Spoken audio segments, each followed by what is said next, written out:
Well, we're so glad you guys both were able to make it in. Yeah. Yeah, me too. Me too.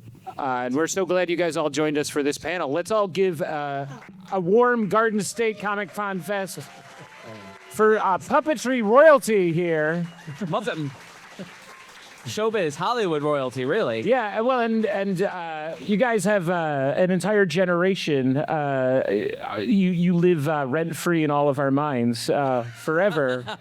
I think Rizzo the Rat is always and Elmo are running in the background. Running in your head like on those little wheels.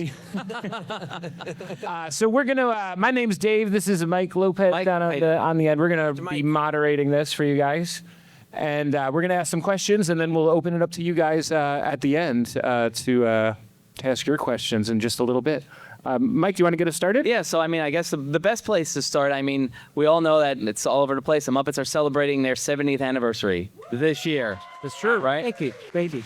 Thank you. So, Steve and Kevin, both of you guys came into Jim already had established, early on the Muppets. You guys, Steve, you came in probably like the mid to late 70s with Muppet Show, and Kevin probably around the early 80s for Sesame. Yes, So early. Yeah, or a little earlier than that. So No, early 80s, yeah. Oh, early 80s. So I guess just share a little bit of what it was like, how you got to Sesame Street and the Muppet Show, and being a part of Sesame, how to get there, and joining this already pretty great troupe of talented performers and getting right in there. Well, Kevin and I used to joke Yes. back in the early days that we were like brothers from another mother because we have almost precisely the same story Yes. of how we got into puppetry and how we ended up here. Pretty much. Yeah, because we both started. I started building puppets. Yeah. You started building puppets. We both had this interest in building the characters and how they worked. At I've been 9 years old and stuff like that. Yeah. I was like 10. So yeah. And then, glued to the television watching Sesame.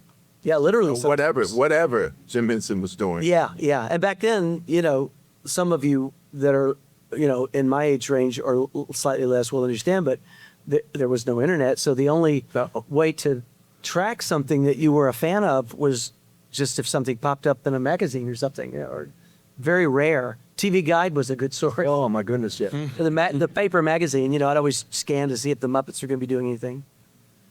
But just Exciting. It was And you were 19. You were both 19 when you joined up with the Muppets. I was 19 when I joined. You were a little bit older, maybe. Are we the same age? Pretty close. Yes, well, we don't. Yeah, we don't have to talk about war. That's not. So I had a couple of years on you. Okay. Okay. So yeah, I had It was weird because I was like 17 or something, but I didn't join. It was because of Kermit Love, who was an amazing, very talented builder, and he did a lot of stuff in theater. He helped design and build. He mainly built Big Bird and Snuffy for Sesame. So that was Kermit's. But she was also working with Jim Henson, the Muppets, and everything. That's how I met. And I was 17 at the time when I met him. And then he asked me, the Muppet movie had just come out, and so they wanted to do the bus for the Macy's Thanksgiving Day Parade. Right. And so he said, well, they need more puppeteers because the main puppeteers were going to be doing on the bus, and then they needed some puppeteers to do some of the Sesame Street characters. So that's my first initial connection. I got Just kind of standing in. standing in. I did Cookie Monster, and it starts on 81st Street. Yeah. And you go down Central Park West all the way to 34th to Macy's, and you do a song down there. 50 blocks. I was so excited Yeah. that I saw these mountains and mountains of people that I was literally doing it for Everybody cookies, and you throw cookies. And They can't hear a thing from got down to 34th. And I got home because it's Thanksgiving. Got home, couldn't talk to. Had no voice, but the food was good. Yeah. Yeah, I did that parade once too. And But I got to meet Jim for the first time. Oh, that was the first time? Yeah, because Yeah. they have a big party at Macy's afterwards. Yeah, And everybody yeah, right. goes up, and all of the celebrities and everything. And I got across the crowded room, and that's where I met Richard Hunt. Oh, yeah. We met in the bathroom. And he said, listen, they don't have any black puppeteers, so really get out there and talk to Jim about what you do. And Kermit was there, so Kermit said, what I was doing in Baltimore and everything. And so that was the first time I met Jim. Wow. I was 17. Yeah. Yeah. I guess I was 18 when I met Carol Spinney at a puppet festival. And long story short, he basically just recruited me. Jim was looking for a couple of new people to be on a part of the Muppet Show. It was about halfway through that series. And I just, got in touch with the office. And next thing, Jim called me. And it was the most amazing thing, brought me to New York. And Crazy. we spent about 4 days. I guess I spent 3 or 4 days in New York. And Jim's idea of the audition is really interesting. Was not, we spent about, I don't know, an hour or less actually with puppets, in front of a mirror. And then we spent the next 3 days just sitting around talking and being introduced to people and getting, because he really wanted to be sure whether or not a new person would fit in with the group, super important to him. And there was a moment there where I was kind of being brought in for Sesame Street. But instead, he was planning all these new projects, and for whatever reason, he chose to bring me over for the Muppet Show, Makes sense. which was better, really, for me at that point because it was where the main core of everything was happening. All the main guys were there, so I could learn more, But yeah, it was a pretty amazing time. What was that like going over? Like, here you are, a young kid. Yeah. And they were just, okay, you're going over to London now. And all these celebrities. It was scary. I grew up in Atlanta, and I hadn't done a lot of big travel in my life, and so I always say Jim sort of picked me up like by the scruff of the neck and dropped me in another country, And I'd met Jim and I'd met Frank briefly, but it's not like we were best friends, so it wasn't like we went out to dinner every night. So I really knew nobody. And my first real close friends were the people in the shop, the puppet builders, and those people. Got to know all those people really well. And then, slowly worked my way into the group of performers just, because I was just so irritating, I'm sure. I was so enthusiastic. I was just so enthusiastic. And they were kind of like, yeah, okay, here we go, do another thing. Not that they didn't love the work, but I was just this kid with a hummingbird, sensibility. I was just zipping around. Enthusiastic, yeah. Probably something that Jim has done before, Yeah. getting people in that way. So I think so. maybe, I don't. Well, I really think what he was doing, and we never talked about this, but my speculation is he was starting to gear up to do the Dark Crystal by then. And that's, Kathy Mullen came in just a few months after me, who was Kira.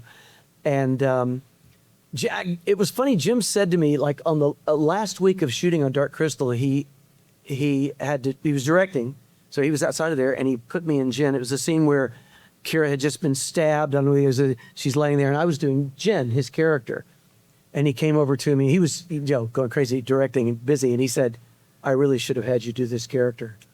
And I think it was logistics as much as anything, because he was so busy. Yeah, But yeah, too much on his plate. Yeah. I kind of feel like at that point he may have brought Kathy and I in with that in mind. And then I was a hummingbird, so it didn't make sense.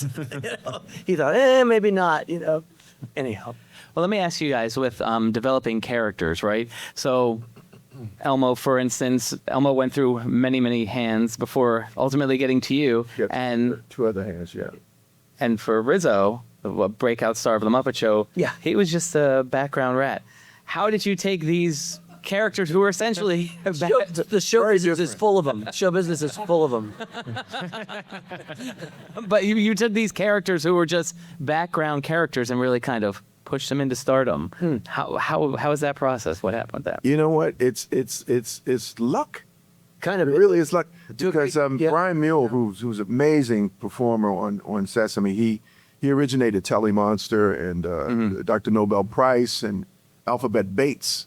And he wanted to go and pursue his acting and writing career. And so he had this beautiful whispery voice for him, like, yes.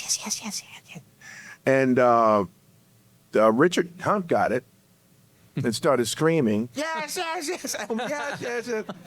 And Norman Stiles, who was the head writer at the time, Richard was driving him crazy. And Richard didn't need the puppet, so I was in the Muppet room. He threw it to me. And he was doing, like I said, Elmo was like the screaming monster. And so he asked me to do the voice, and I said, "Hello, everybody, it's Elmo." And he said, "Okay, fine." And he took me into Lisa Simon, who was the producer of Sesame Street at the time, and she said, "Okay, if you don't want to do it, he can do it." And so that's how I got the Little Red Monster. Easiest audition in all of show history. That's what was nice about Jim. You know, when we were, you know, coming, when he wanted us to work on something, it was so nice that he would just say, you know, why don't you try this, and why don't you try that? And Yeah. it was never like, you know, like a table like this, and we were out there doing it. It was always very casual. Yeah. And very, very open and giving, which was great. Yeah. If it worked, he kept it. Yeah. If it didn't, you didn't do it. See, people think that we're cast as voices of these characters, Right. and Jim was looking for the character, and so he thought, well, why don't you try this character? The voice was always secondary to what we did. He wanted to see if we could bring the character to life. You know, because we still get asked, you know, you're a voice person. No, Right. we're not. It's not separate. It's something that we do, and we're performers who bring these characters together. Yeah. Yeah. I agree. Thank you. It would be embarrassing if you did. I don't know about that, Kevin. I don't know about that. I think it was about. I think he's wrong. I think it was about the voice, right? Elmo was such a powerful character that, I mean, the entire show of Sesame Street was reworked to accommodate more Elmo.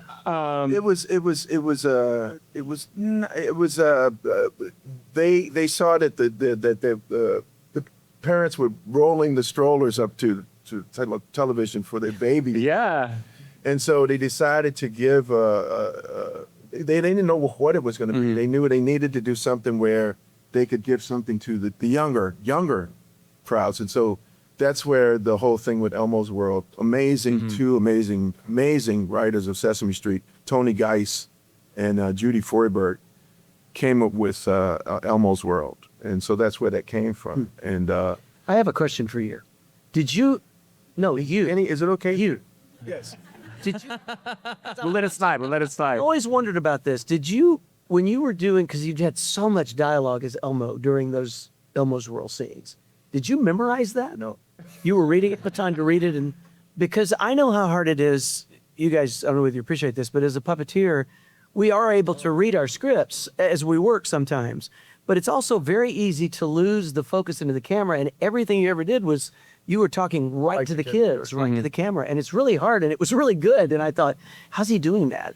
Well, at that point that they came up with the show, what the actual challenge was is that they found out that they did a whole research thing, and they found out that people really didn't know how old Big Bird was, because Big Bird was not only he was supposed to be a child, but he was talking to the camera and he was teaching too much, and so some kids thought he was 60 years old. They was like, you know, because it took away from him being this. He was supposed to be this gangly young child, so they wanted to bring it back to, and so that's where the whole Elmo. No, you know, I had done Elmo so much then that and You just locked it in and was did it. just this little. It's like, if you know, like I loved. It's kind of like Gilda Radner when Gilda Radner was in her room, you know, and she's jumping and she's creating all these characters and everything, and then her mom was yelling, you know, making a lot of.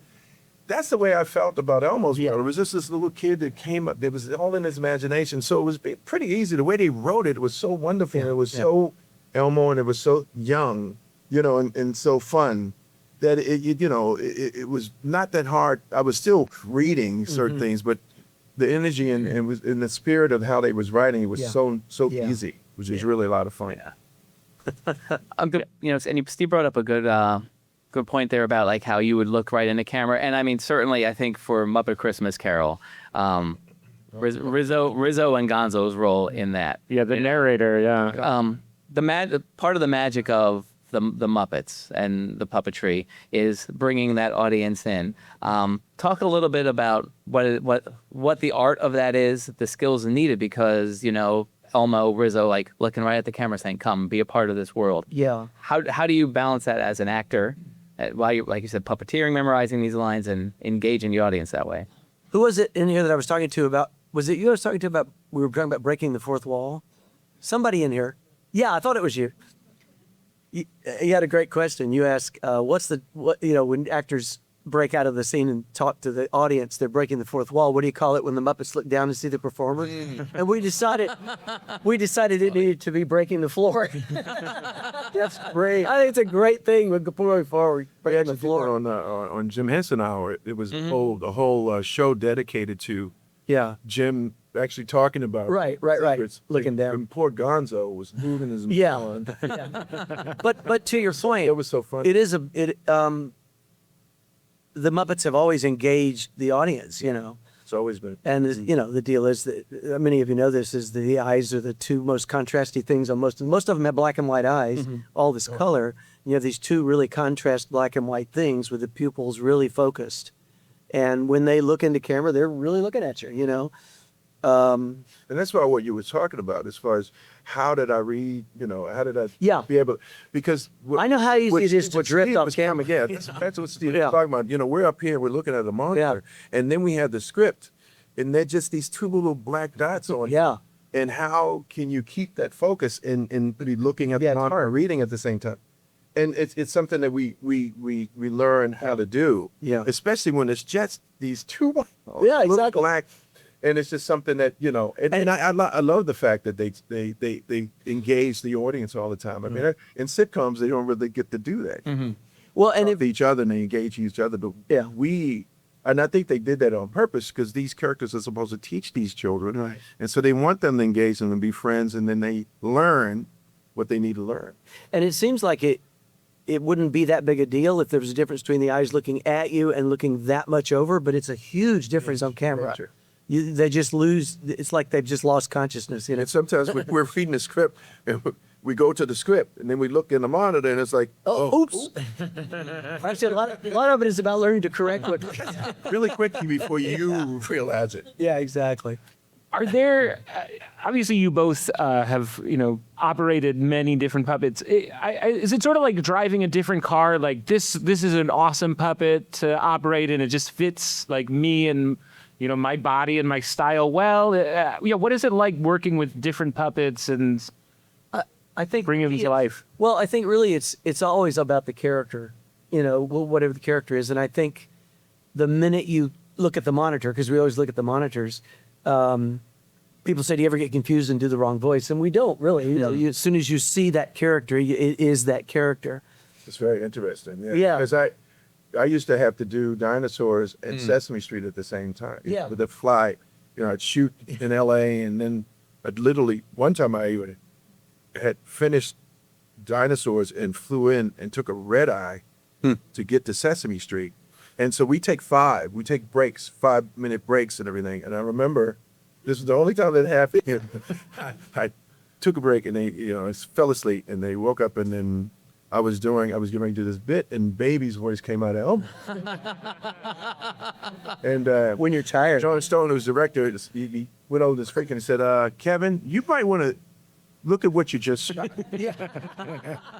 I want to do it over. But that was the only. It was that much as far as going back and forth. Yeah. Like, Yeah. But normally that doesn't happen. Normally we it just go right into it. Yeah. Yeah. It's second nature to us at that. Well, and that's one thing again. It's the magic of these characters and the magic of your performances is like when there's always the stories when somebody comes on set, they're not talking to Kevin and Steve, they're talking to whoever that character is. So like you feel that your energy is really going into that, like you said, you don't get mixed up because if it's Kermit, Rizzo, Wembley, whomever, or Elmo, that's who's speaking. We did an episode, of course, when Maria and Luis got married on Sesame Street, and Jose Ferrer played Luis's father. Oh my, right, yeah. And we were in the Hooper store, and it was the cutest thing. He was sitting there talking, and then I was with Elmo, and he kept just looking down. And then we finally had to tell him, you have to look at Elmo up here. But they said, I'm so fascinated. How are they doing that? And they said, okay, we'll give you a little time. Yeah, Come on, see, I have one back, and now let's shoot this. But it was so sweet, it was so sweet, that That's funny. When we did I did West Wing, and we were shooting, and we were supposed to be there for the first lady, and and so was Elmo and Rosina and Big Bird and everything, and Martin Sheen wasn't shooting that day. Mhm. And he came in and he just sat down. He sat and watched like a little kid watching the show. Yeah. You think, oh, this is it was so cool. And I imagine when you meet like a child, it's the exact opposite, where they could care less about you, and it's Right. just talking to the puppet. Right. Yeah, we did. We used to do Hollywood Squares a lot. Kevin's done it. I did it It was so as much, Kermit, and so much. in the early days of that. Well, the early days being the second round of the show. But they've done so many incarnations. Of Oh, yeah. shows. But there was a one of the producers or somebody on the show had a friend coming in with their little girl, and the parents came into the dressing room or green room or whatever. I had Kermit nearby, and they said we didn't really want to. We were afraid to bring her in because we thought it would destroy the magic. And I said, I don't know. I would encourage you. Kids are usually fine with it. They always are fine with it. So they brought this little girl in, and she was one of those little girls who had her hands behind her back, and she never said anything. She kind of had her eyes down, looking up, and she had this long with Kermit. She never said anything. She would nod yes. I would ask her yes and no questions with Kermit, and this went on for 10, 15 minutes. And so they leave, and I thought, oh my God, I think they were right. I think I've ruined her life. In a minute, the mom comes running back in and says, I had to come in and tell you this. The minute we got out of the room, she said, see, Mom, I told you he was real. Wow. Wow. It's an amazing thing. Well, Wow. I did a library when I was really young. I performed in the library, and the kids were so rowdy. I thought I'm not gonna get paid for this. I'm sitting down on the floor, and there's a puppet. One of the puppet stages there, and I'm like, I'm gonna get them. And I got Bart and some character that I did called Barty, and he's up there, and he's trying to talk, but everything.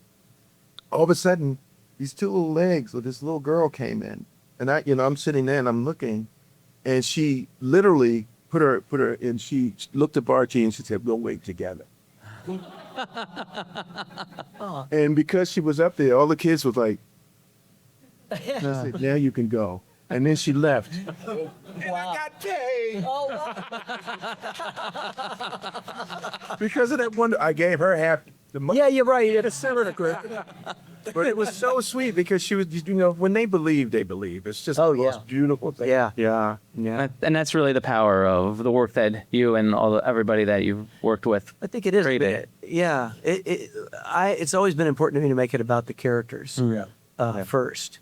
And there are times when I think it's appropriate for us to either be seen with them or to be, talking about it. But most of the time, I wanted to keep it separate. I didn't want to be seen with the character at the same time. I mean, and that's a perfect example for you. I think one of my favorite Kermit bits was when you did Kimmel for a week, the Jimmy Kimmel yeah. show, because I was insane. you were there, but you weren't there. It was Kermit. And for that week, Kermit was real, and he always is real, but he's there and he's alive interacting with all those people coming on. And That was a bizarre experience, too, because you guys know Jimmy Kimmel. How long ago was that? That was quite a while back. I don't know. I couldn't tell you. that was his first, I have no Kimmel's memory first for season. dates. Oh, really? Yeah, he's had the week guest host. Yeah, and Kermit so- co-hosted for a week. And so we would go in and spend all day there shooting all these side pieces that they would run at night. Yeah. And Jimmy had, I want to say it was his cousins. It was like a mafioso family. It's his cousin that they said, yeah. There were these two big guys who you wouldn't see Jimmy very much during the day. These guys would come to your dressing room and they say, so Jimmy wants you to do this. And I'd say, okay, that's fine. And they'd say, yeah, and then he'd really like for you to do that, and that's fine. But it was like he would send his guys to tell you, so we want, really, we want to, it's like you really had no choice.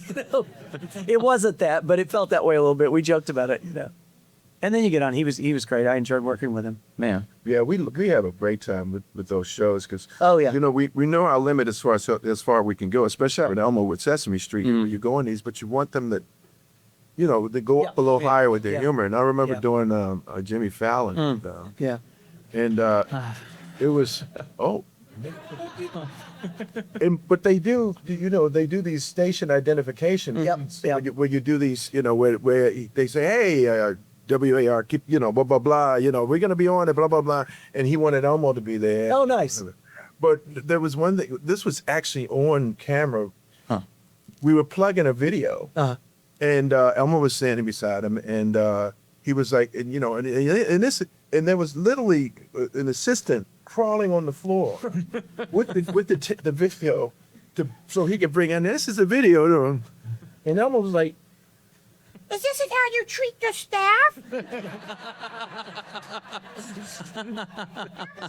and they took a picture of her, and she's like, what the f-? So sorry. We don't do that on Sesame Street. How, you're just a bad man. And I was like, giving it to him. And the audience fell out because, everybody got they actually aired it that way. Yeah. So, He's one of the good ones. You mentioned that and made me think back. This is going to be a way back for everybody. You may find it on YouTube. You guys did Friday night videos with Kokomo. Clifford and Kermit were on there. Oh my God, I had no memory of that at all. And they're talking about Miss Piggy or something, and Clifford's like, "Damn, Skippy," and they're like, Oh yeah. did it was a VH1 21 countdown. Yeah. We did where they, you pick all of the different something, and then they go on the music video. Right. And we had a day cello. What was in there? He no help at all. But we had music artists there at the time too. Yeah. Like Stomp did something with us. Yeah, and everything. yeah. It was just Rizzo and Clifford. Rizzo and Clifford. They made an interesting team. Yeah. It was kind of fun. Yeah, we had a good time. So, do we want to open up to some questions from the audience now? Oh, all right. Yeah, absolutely. Do we have? Oh, You gonna do that? Okay. Well, you get around here, come here. Donahue style.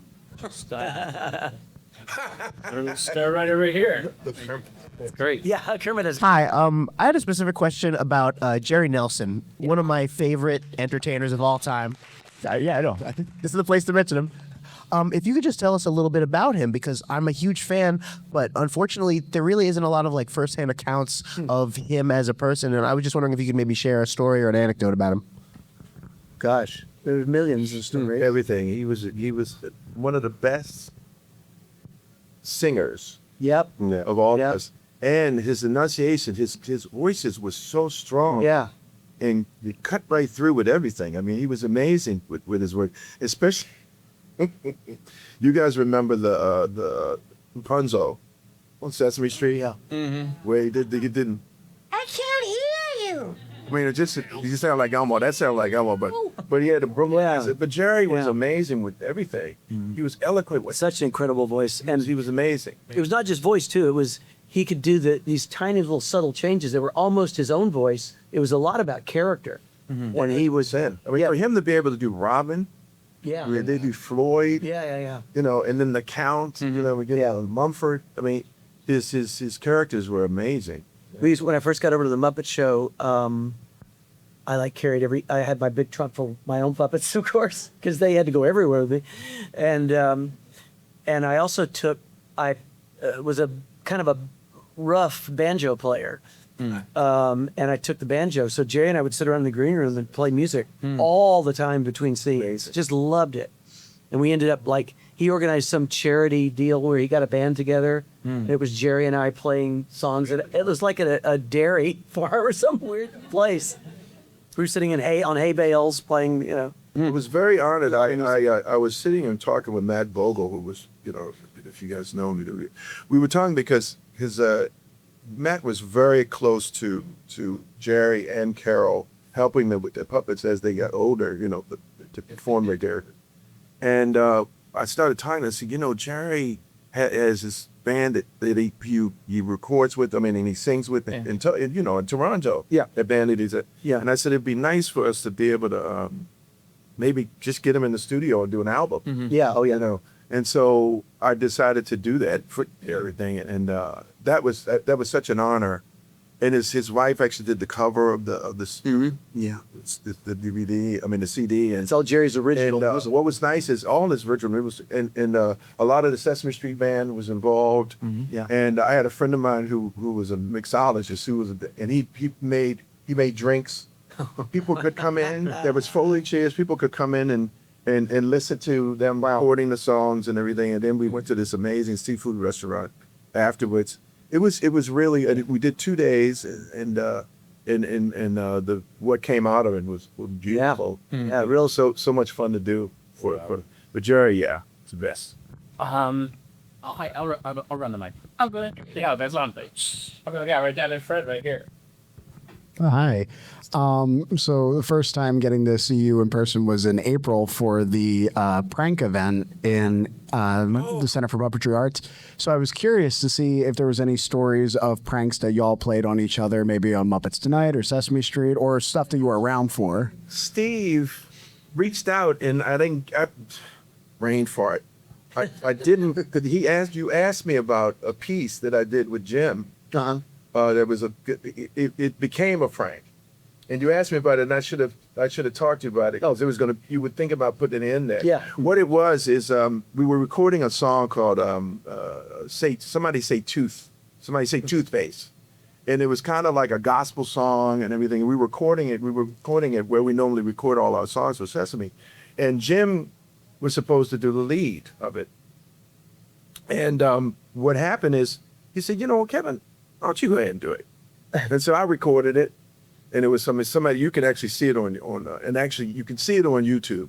And what happened is we went into the studio, and we started performing it, and we have this wonderful anything Muppet called Fat Blue that, and all of them had church, gowns on and everything. Like choir, Yeah, choir and everything. Yeah. And so now I'm doing the lead, and and I'm doing it, and Jim always gives us the choreography, and everybody's doing units and everything. And then so he decided to just go against it. Yeah. It's what happens is when you do that, your focus goes right to his character. Yeah, he's just upstaging. Yeah. He's upstaging. So he gave me the thing, and then he took it away from me. And then the Fat Blue is like trying to get the choreography. He taught us the choreography. Now his puppet doesn't know how to do choreography. And and so he took the whole thing. That's hilarious. And I'm still trying to do what I need to do, and I'm seeing that Jim is upstaging me now. Yeah. And at the end, you'll see it on YouTube. At the end, I literally go back and start yelling at his puppet, and they kept a little bit of it that they are. But that's the prank that I had. Yeah, that's right. That's right. An on-set prank. But I heard it was great. The whole prank. It was fun. Dave and I did most of what Dave and I did over the years we were more scaring each other than pranks. I mean, you did all those pranks, but like the door back there that's got glass, I think that's in the top half of the door. We had a lot of those in the studio, so if you're walking toward that door and somebody's ducked down behind it, you don't know anybody's there. You pull the door open and somebody jumps up and scares you. That was most of it. And then we did a few, you saw it, we did a few complicated pranks that Talk about that Danish. Oh, there was passing objects back and forth. We did that all the time. Tabasco bottles and yeah. You talk about the one where this guy came on the set. Yep. We should have video of that. That one had other than Jen Loki. A stalking, a really What Dave was going. Yeah, I know. an unstable fan who knew way too much about Dave when he showed up. Stuff like that. That's fun. There was Yeah, we got a couple more. How about somebody in the back there? See a hand up in the back there. You guys.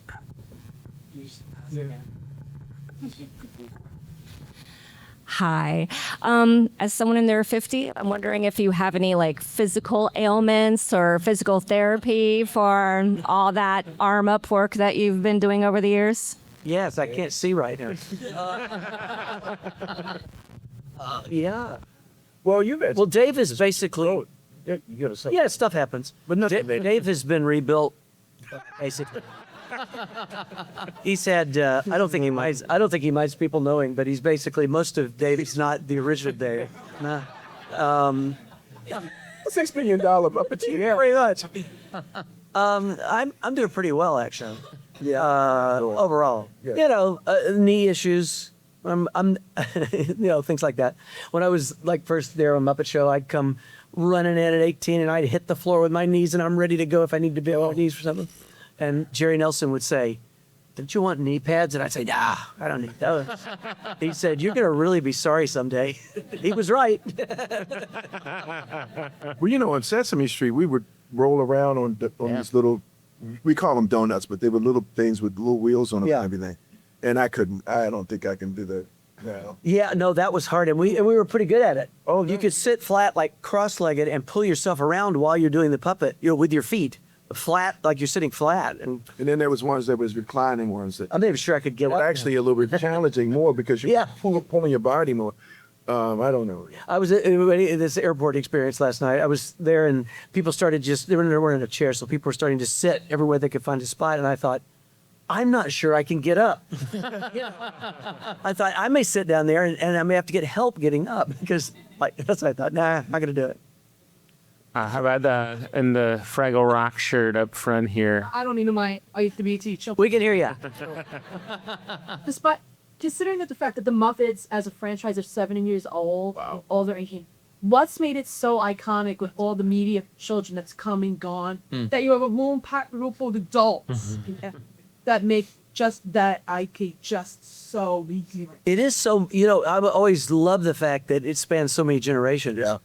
And it was the kind of thing that, my grandparents knew the Muppets, and, it all got passed down from generation to generation of people loving it. And I think it still does to a large degree in terms of some of the stuff from the early 90s in particular.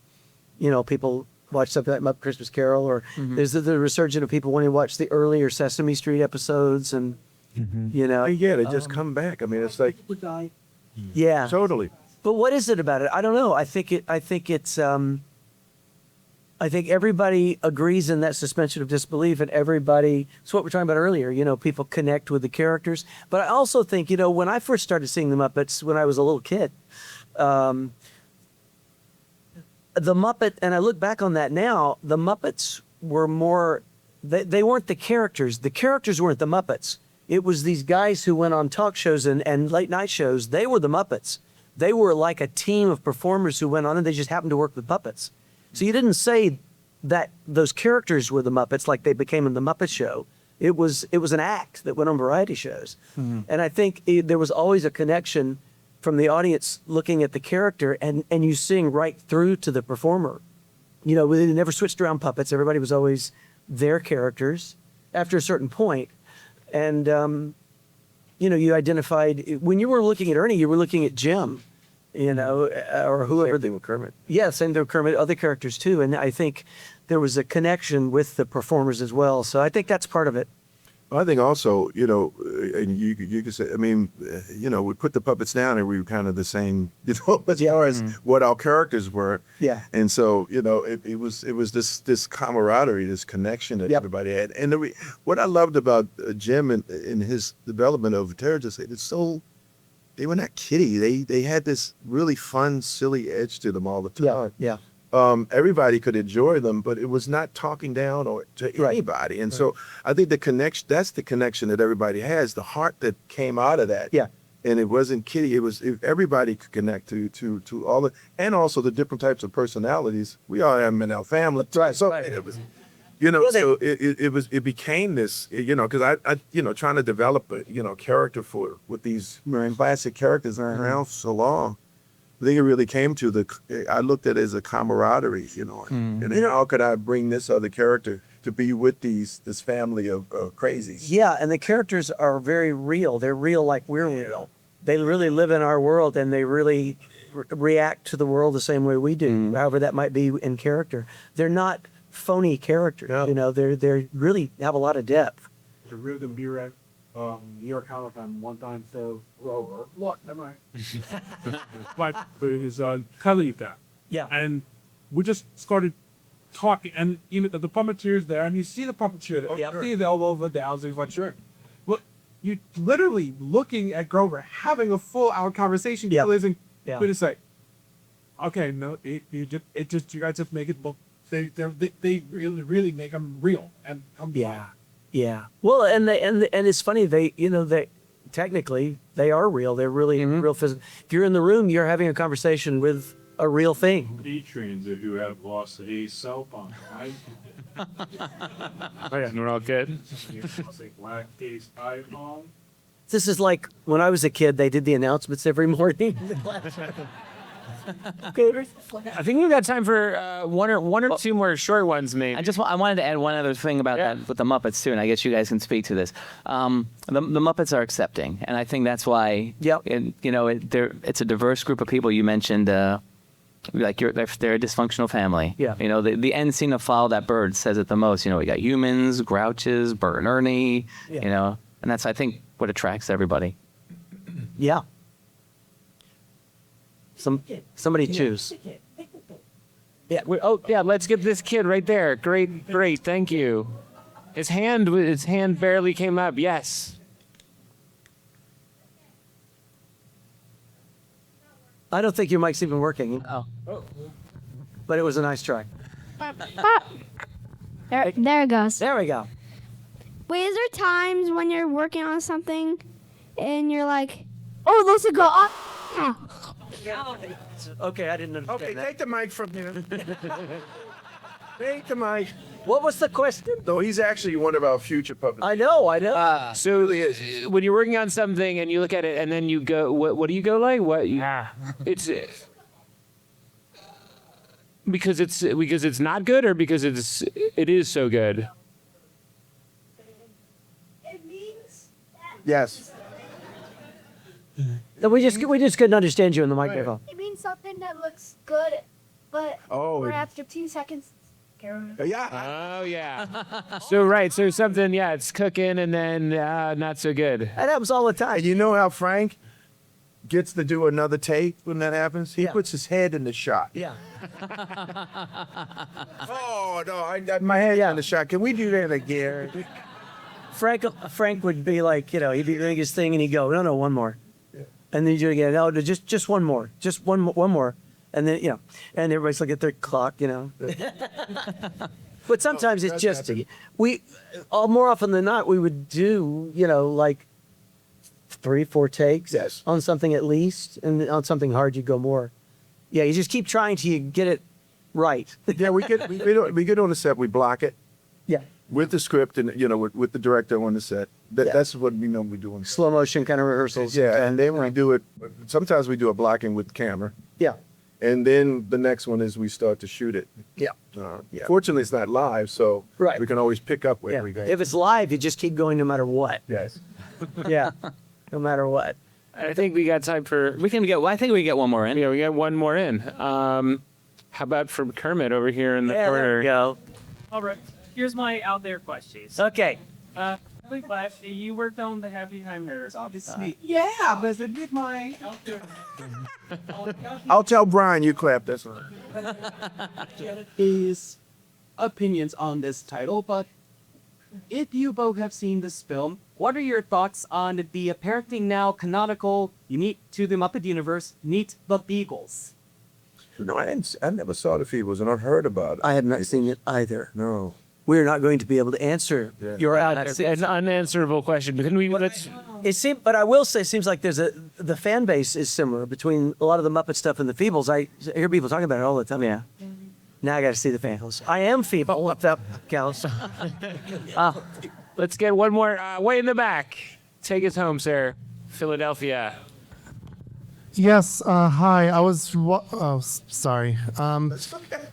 Yeah, well, I was wondering if you guys saw a trailer for this game called Felt That Boxing that perfectly gets the style of the Muppet characters really well. I was wondering if you've heard of it. Like, what are your thoughts on it? What's it called? What is it again? I'm sorry. It's a game called Felt That Boxing. Felt to death boxing. No, Felt That Boxing. Felt that. Felt Yeah. that. Oh, felt that. I am not familiar with it at all. How long has it been on? And the trailer for it just came out like a few weeks ago. I'm asking about it because they get the Muppets, like the visuals for the Muppets, just like not the actual Muppet characters, but like characters like them, like they look like they could be characters. Felt from that. as in a felt like felt. Yeah. Video game graphics, but it's photorealistic. Oh, cool. So it looks like Oh, Muppets. well, Interesting. ask me that next time. Well, yeah, we'll have to come back to that. Yeah. So I guess because we're just about out of time, I guess a good final question for you guys would be, what's probably one of your best memories of all your years working with the Muppets, whether it be a particular scene that you did or work collaborating with one of the other performers? What's probably like that key moment for each of you? Come on, Steve. There's Both millions. Steve and I. It's in a recording studio, Yeah. boarding with Jerry and Yeah. Dave and Steve. You know, and doing that, and then being able to take it from there and go on a stage and be able to do it with all of us. That's that's been the best. You've been there way too long, and it's getting dark outside, and you're getting more and more punchy, and more funny. Everything starts to be funny, and to the point where you can't sing anymore. A lot of that kind of stuff. That's what I miss. I miss just everybody getting together and just laughing and laughing, unison singing and harmony, and the crew in the control room going, God, will these guys ever get it right? Just we're in there laughing, and we just had to stop because we're laughing so hard. Yeah. Well, we wish we had all day to spend with you guys because it's been an amazing. Thank you guys so much. Make sure you come over to the table in the autograph area here. Steve and Ken will be here till the end of the day. Yeah. Thank you guys. Thank you.